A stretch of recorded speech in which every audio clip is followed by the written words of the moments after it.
Erik Abdurrahmanov sözlerine Alfred Dekrimbetov'u yandırma köpürlerini.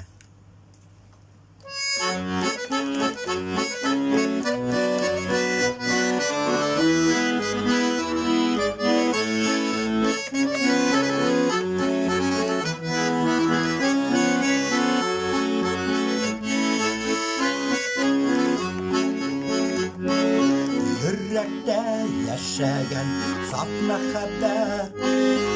unutulmay yıllar ötse de salkın sularında çırkandırıp oynar yalkınlarda gitse de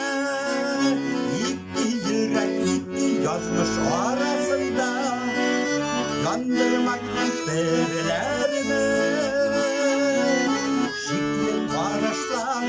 bilen direnmesi yandaki kupirlerini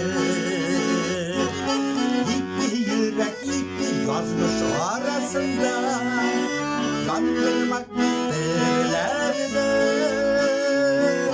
şikli paraşların bilen direnmesi yandaki kupirlerini.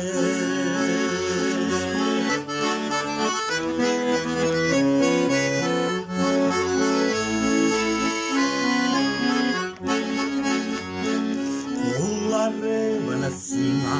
tabbasızdım git valla sevgine Allah'ın git senin belen midem arabızga yazmış uydu yollar sağlayan git iki yürek iki yazmış arasında kandırmak giderlerini paraşların bilen direnmesi yandaki kupirlerini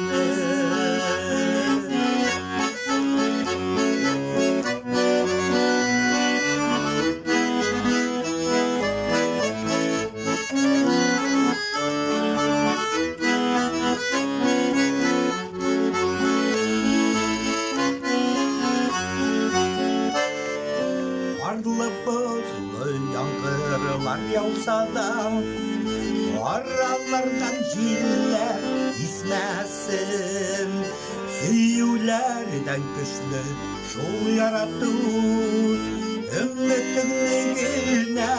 üzmesin iki yürek iki yazmış arasında kandırmak giderlerini paraşlar bilen direnmesi yandaki kupirlerini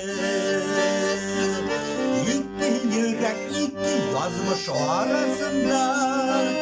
yandırmak kupirlerini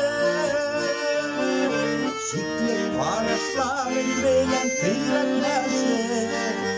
yandaki kupirlerini paraşların bilen direnmesi yandaki kupirlerini yandaki